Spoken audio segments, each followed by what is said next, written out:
अस्सलाम वालेकुम dear students, मुझे उम्मीद है कि आप सब खैरियत से हैं।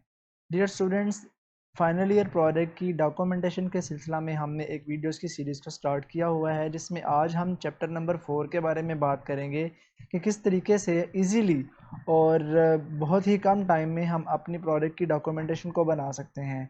तो आज चैप्टर नंबर 4 के बारे में थोड़ा सा देखते हैं कि जो सिस्टम डिज़ाइन है इसके अंदर कौन कौन सी सब हेडिंग्स आती हैं और उनको हम किस तरीके के साथ effectively with the use of AI tool chat GPT इसको कंप्लीट कर सकते हैं।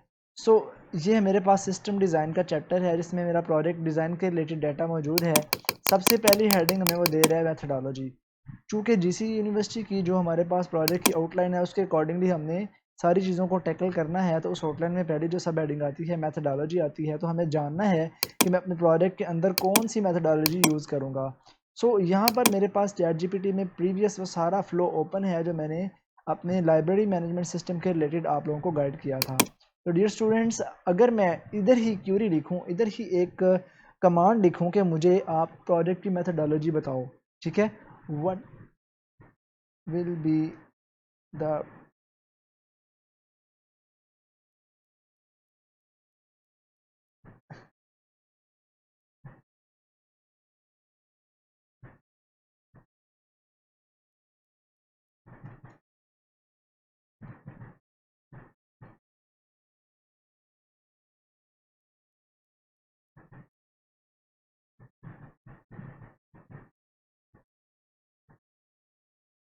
मैंने इसे क्यूरी दी, what will be the methodology of my project according to the above mention data.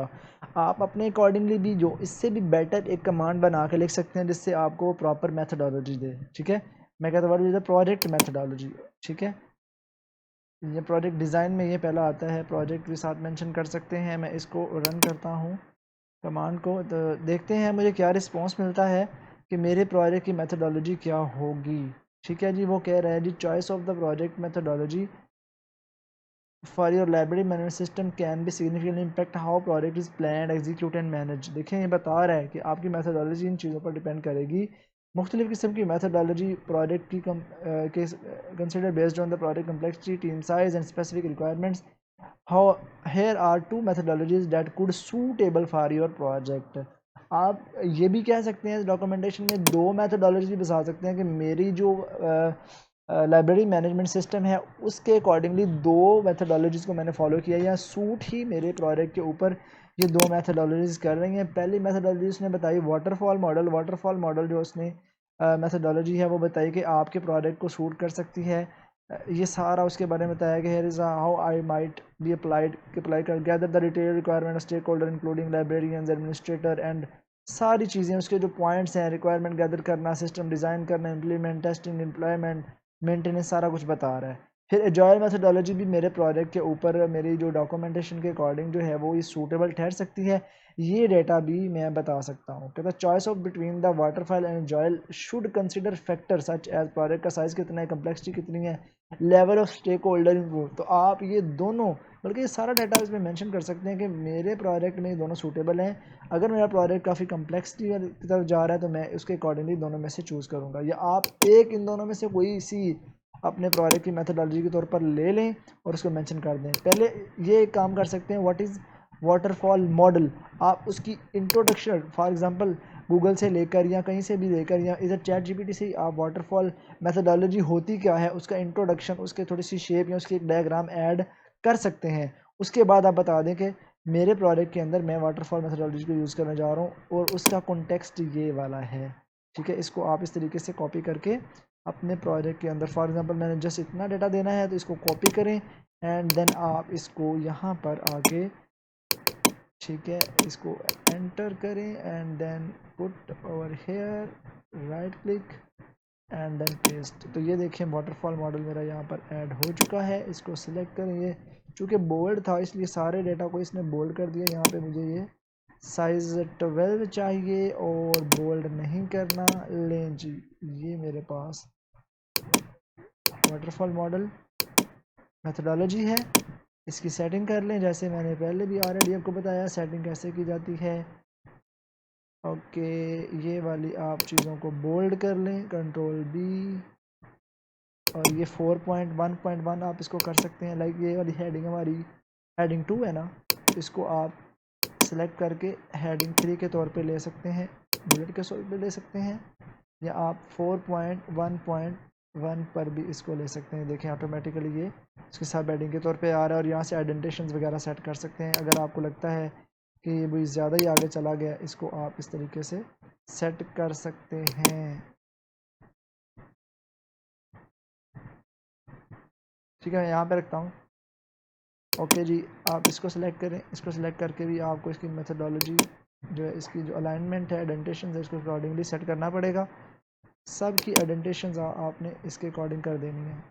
देखें अब ये एक सीक्वेंस बनता जाएगा और इसको आपने जस्टिफाई वाला अलाइनमेंट दे देना है।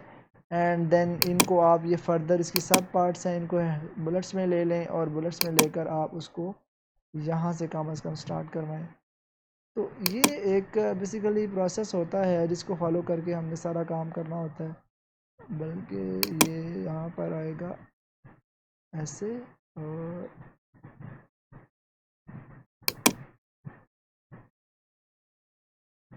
देखिए हम ऐसे भी मेंशन कर सकते हैं। इनको सिलेक्ट करें और यहाँ पर जस्टिफाई कर दें। तो इसी तरीके के साथ नीचे नीचे आप सारी चीज़ों को सेट करते जाएंगे। इस तरह आपकी प्रोजेक्ट की मेथडोलॉजी सारी यहाँ पर आ जाएगी।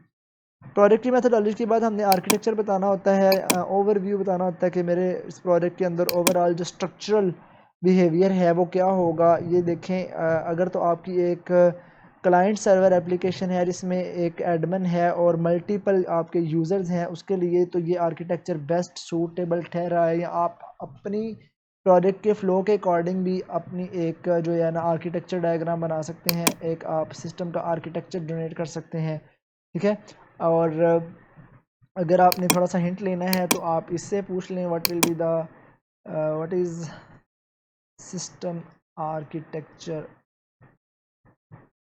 Of my project.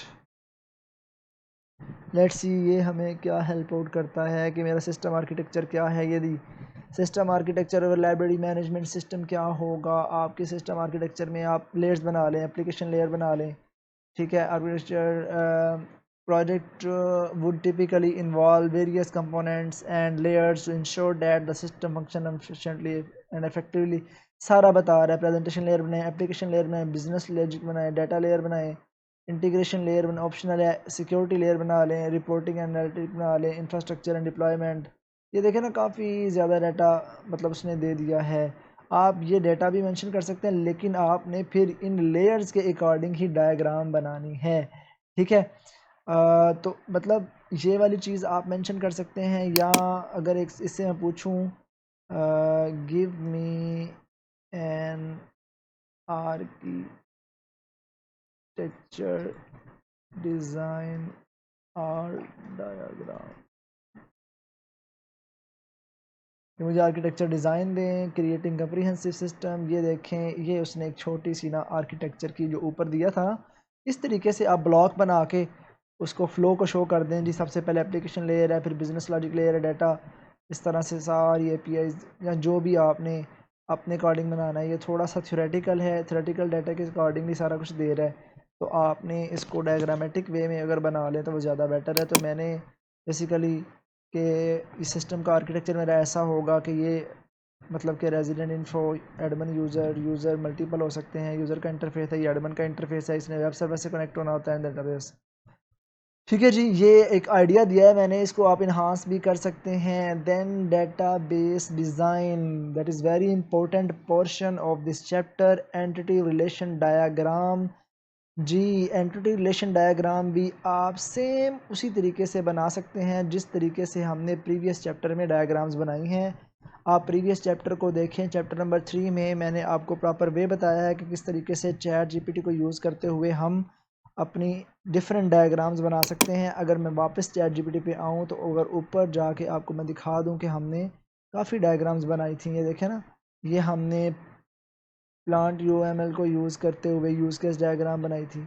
ठीक है, ये हमने प्लांट UML को यूज़ करते हुए यूज़ केस डायग्राम के आइडियाज़ लिए थे। तो इसी तरीके के साथ आप अपने प्रोजेक्ट की ER डायग्राम बना सकते हैं। लेकिन ER डायग्राम बनती है डेटाबेस की बेस के ऊपर, या आप अपने प्रोजेक्ट की जो डेटाबेस है, डेटाबेस को इंपोर्ट करवाएं यहाँ पर और उसको कहें this is the database of my project and give me a mermaid code for creating ER diagram. अगर मैं ऐसे ही काम करूँ, डेटाबेस दूँ, फॉर एग्ज़ाम्पल मेरे पास जो डेटाबेस है मेरे प्रोजेक्ट की वो यहाँ पर मैंने अगर ये लाइब्रेरी मैनेजमेंट सिस्टम की डेटाबेस पढ़ी हुई है, इसको नोटपैड में ओपन कर लेता हूँ। ठीक है, ये मेरी नोटपैड में ओपन हो गई है डेटाबेस। इसको मैं कंट्रोल ए करके कंट्रोल सी करता हूँ, कॉपी, एंड देन यहाँ पर आके मैं इसको पेस्ट कर देता हूँ और इसे कहता हूँ here is complete database of my project, give me mermaid code for creating ER diagram या plant formula code for creating ER diagram. लें जी, देखते हैं ये क्या करता है हमारे साथ। देगा ये कोड हमें इस डेटाबेस के अकॉर्डिंगली कि नहीं देगा। एंटी रिलेशन डायग्राम होती क्या? लें जी, ये ER डायग्राम का हमें मरमेड कोड बना के देगा। हम इस कोड को कॉपी करेंगे और उसकी मरमेड कोड के डिज़ाइनर पे जाएंगे, जहाँ पर जाके हम डायग्राम को डिज़ाइन करते हैं, उसमें कोड पेस्ट करेंगे। प्रीवियस वीडियो को देख लें तो देन ये हमें एक ER डायग्राम बना सकता है। ठीक है जी, मतलब ER डायग्राम बना के दे सकता है। और इसी तरह अगर आपने प्लांट UML को यूज़ करना है तो उसको यूज़ करके भी ये काम हो जाएगा। उसके लिए भी हमें क्यूरी देनी पड़ेगी प्लांट UML के रिलेटेड। जैसे कि यहाँ पर मैंने दिया गिव मी मरमेड कोड, यहाँ पर भी मैं मरमेड कोड, कहीं पर कोई एरर आ जाए तो हमने उसको दोबारा से क्यूरी दे देनी है। ठीक है, अगर मैं इसे कहूँगी give me plant UML for creating ERD। ठीक है जी, इसको मैंने कह दिया गिव मी प्लांट UML। देखते हैं इसमें ER डायग्राम देता है जी, हमें प्लांट UML का कोड भी वो बना के दे रहा है। इसको कॉपी करें, इधर पेस्ट करें, आपकी प्राइमरी कीज़, आपके रिलेशन, सारा कुछ बना के आपको ER डायग्राम बना के दे देगा। आपने वो सेम ER डायग्राम उठानी है और अपने प्रोजेक्ट में यहाँ पर देनी है। लेकिन उससे पहले आप बताएंगे, उसको आइडिया देंगे कि इस डेटाबेस डिज़ाइन के अंदर ER डायग्राम होती क्या है, ER डायग्राम में किन किन टाइप्स के रिलेशंस होते हैं, सारा कुछ आप दे सकते हैं। ठीक है जी, यहाँ पर डिज़ाइन में आपने पहले एंटिटी रिलेशन डायग्राम को डालना है। डायग्राम का प्रोसीजर अब दोबारा रिपीट नहीं कर रहा, क्योंकि लास्ट लेक्चर में चैप्टर 3 में मैंने टोटली डायग्राम्स को बनाने का प्रोसीजर आपको बता दिया है। अगर किसी मेरे स्टूडेंट ने, किसी दोस्त ने, किसी भाई ने वहाँ से वीडियो को, अभी चैप्टर नंबर 3 के वीडियो को नहीं देखा तो पहले वो उस वीडियो को ज़रूर देख लें। ठीक है, सो यहाँ पर आ जाता है हमारे पास डिज़ाइन डिस्क्रिप्शन कि हमने जो डेटाबेस डिज़ाइन यहाँ पर ER डायग्राम बनाई या जो डेटाबेस को पूरा डिज़ाइन किया उसकी हम डिस्क्रिप्शन बताएंगे। इसके अंदर हम सिंपली क्या करते हैं, आम तौर पर जो हमारे डेटाबेस में SQL के जो टेबल होते हैं, हम उन टेबल्स का स्क्रीनशॉट लेकर यहाँ पर सारे टेबल्स की इंफॉर्मेशन को पुट कर देते हैं। फॉर एग्ज़ाम्पल, या उनके नीचे, हर टेबल के नीचे आप कैप्शन देकर या हेडिंग देकर बता सकते हैं कि इस टेबल को के अंदर आपने कितनी फील्ड्स ली और इस टेबल के अंदर प्राइमरी की कौन सी है और इस टेबल के अंदर आपने कौन कौन सी डेटा टाइप को यूज़ किया है। डेटा को प्रॉपरली आप डिस्क्राइब भी कर सकते हैं। अगर मैं आपको बताऊं कि भाई किस तरीके के साथ, मैं जैम पे दोबारा जाता हूं जी, जैम ओपन करके आपको बताता हूं कि किस तरीके से आप अपनी डेटाबेस में टेबल्स को एक्सट्रैक्ट कर सकते हैं। लें जी, ये फॉर एग्ज़ाम्पल, ये मैं अगर लाइब्रेरी मैनेजमेंट सिस्टम की बात कर रहा हूं तो मैं उसी की एक डेटाबेस को ओपन करता हूं। लाइब्रेरी मैनेजमेंट सिस्टम की डेटाबेस मेरे पास ये ओपन है, ये सारे उसके टेबल हैं। ठीक है, तो मैं किसी भी टेबल पर क्लिक करता हूँ, जैसे ही मैंने बुक्स वाले टेबल पर क्लिक किया तो ये देखें मेरे बुक्स वाले टेबल की सारी अंदर डिटेल ओपन हो गई कि ये अंदर का सारा डेटा है। अगर मैं इस पर राइट क्लिक करता हूँ, बल्कि यही है। ठीक है, अगर आप ये देखिए 7 टेबल्स हैं, इनको आपको इनका इनका आपको स्क्रीनशॉट लेना होगा और इनको पुट अप कर। अगर तो टेबल काफ़ी लेंथी है तो आप जो है वो डेटाबेस का डिज़ाइन भी लिस्ट ले सकते हैं। ठीक है, फॉर एग्ज़ाम्पल ये मैं यहाँ पर क्लिक किया, ये मेरे पास आ जाता है पूरी डेटाबेस का एक स्ट्रक्चर। बुक्स वाला टेबल, बुक्स इश्यूज़ वाला टेबल, इसके अंदर देखिए टाइप्स भी बता रहा है, कलेक्शन भी बता रहा है। ठीक है। हम यहाँ पर अगर स्ट्रक्चर पर क्लिक करते हैं कि इसका स्ट्रक्चर दिखाओ, ये जी इस चीज़ की मैं बात कर रहा था। इसमें अब डेटा नहीं है, ये हमारे डेटाबेस की उस टेबल यानी कि बुक जो टेबल था उसका स्ट्रक्चर आ गया। उसमें ये वाली सारी फील्ड्स हैं, ये टाइप्स हैं, ये सारा इसका स्क्रीनशॉट ले लें। ठीक है, या स्निपिंग टूल की मदद से अगर मैं आपको बता दूं, इस तरीके से स्निपिंग टूल में जाएं और इस तरीके के साथ आप न्यू पे क्लिक करें एंड देन ये जो टेबल है इसका यहाँ तक आप स्क्रीनशॉट ले लें और इसको कॉपी करें। कॉपी करके आप अपनी डॉक्यूमेंटेशन में जाएं और यहाँ पर जाके आप बता दें जी ये मेरा टेबल आ गया पहला, और इसको सेंटर लाइन कर दें। ऊपर बता दें ये कौन सा टेबल है, टेबल का नेम क्या है। नीचे डिस्क्रिप्शन में थोड़ा सा आप इनको डिस्क्राइब कर दें। ठीक है जी। तो इस तरीके के साथ हम अपने डेटाबेस को डिज़ाइन भी बता देंगे। डिस्क्रिप्शन को बताने के लिए आप चैट जीपीटी की हेल्प भी ले सकते हैं कि हमारा जो प्रॉपरली जो है वो डिटेल्ड और कंप्रीहेंसिव फॉर्म में हमारे पास डेटा भी आ जाए जो हमने अपनी डॉक्यूमेंटेशन में पुट करना है। तो इसी तरीके से अगर आपके 7 टेबल हैं, 5 टेबल हैं, 6 टेबल हैं, टेबल ऐड करेंगे, साथ में डिस्क्रिप्शन ऐड करेंगे थोड़ी थोड़ी, तो इंशाल्लाह ये भी चंद पेजेस की आपका चैप्टर कंप्लीट हो जाएगा। ठीक है जी। ये था हमारा चैप्टर नंबर 4। इंशाल्लाह अब दोबारा हाजिर होंगे चैप्टर नंबर 5 की वीडियो के साथ, जिसका टाइटल हमारे पास है इम्प्लीमेंटेशन।